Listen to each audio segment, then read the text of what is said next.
La mécanique des fluides, c'est un machin beaucoup trop compliqué pour moi. J'y comprends rien. En revanche, je trouve que l'expression est très très jolie, très évocatrice, très très poétique. D'abord, c'est évidemment la fluidité.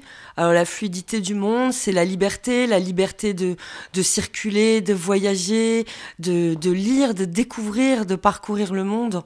Et je trouve que c'est quelque chose qui est essentiel pour nous aujourd'hui. Quant à la mécanique, c'est l'énergie, c'est l'économie. Si je devais donner un synonyme de la mécanique des fluides, peut-être que ce serait tout simplement la créativité. Alors, cette année, Zulma fêtera ses 30 ans, et je pense que c'est la plus belle occasion de célébrer la grande fête de la créativité.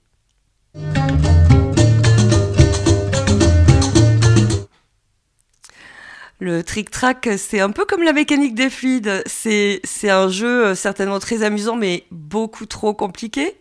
Vous voyez, moi, je suis dans le genre simple, les trucs compliqués, j'ai du mal à suivre. En revanche, ce que j'aime, c'est jouer. Moi, je suis une vraie joueuse, et je pense que c'est une qualité essentielle pour un éditeur.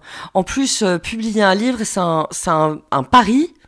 C'est découvrir un trésor, l'offrir au lecteur, le publier, et puis c'est un jeu qui ne se joue pas tout seul, c'est vraiment un jeu d'équipe, et ça c'est bien aussi.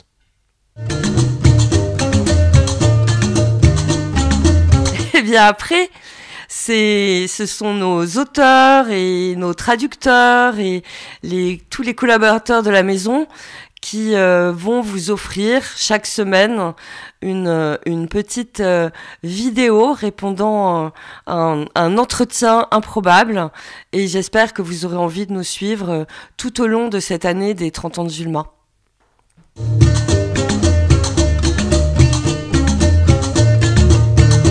Alors, c'était un peu compliqué, je dois vous avouer, de sélectionner 3 livres, mais finalement je suis prêtée moi aussi à cet exercice. Alors j'avais envie de vous parler d'abord de L'écharde de Paul Vance.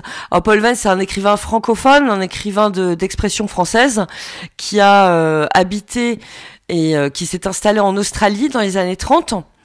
Et qui nous parle du bush australien. Alors c'est un roman de la jalousie, c'est un roman de la pleine nature, et c'est un roman où il y a plein de moutons partout. Moi j'adore les moutons, et c'est aussi à titre très très personnel une petite partie de mon enfance que j'ai passée en Australie. Donc j'ai toujours beaucoup de tendresse pour ce merveilleux roman de Paul Vance.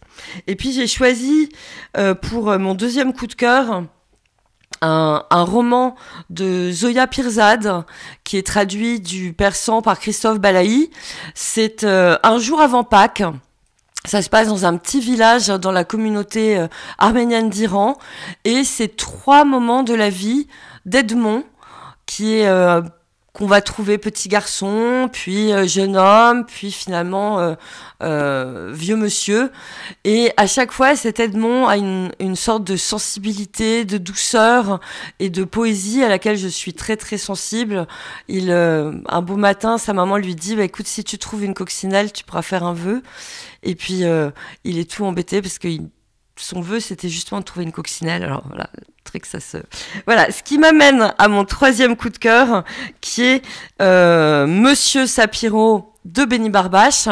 Donc c'est un roman traduit de l'hébreu par Dominique Rottermund, et là c'est une véritable spirale. C'est un roman qui est très très drôle, et c'est l'histoire d'un type complètement dépressif qui se dit un jour qu'il pourrait peut-être devenir quelqu'un d'autre, ce quelqu'un d'autre étant Monsieur Sapiro, un faussaire en art. Alors si vous aimez les romans spirales, les romans complètement fous, et si vous aimez rire de manière irrépressible, je ne peux que vous conseiller Monsieur Sapiro, donc de Béni Barbache.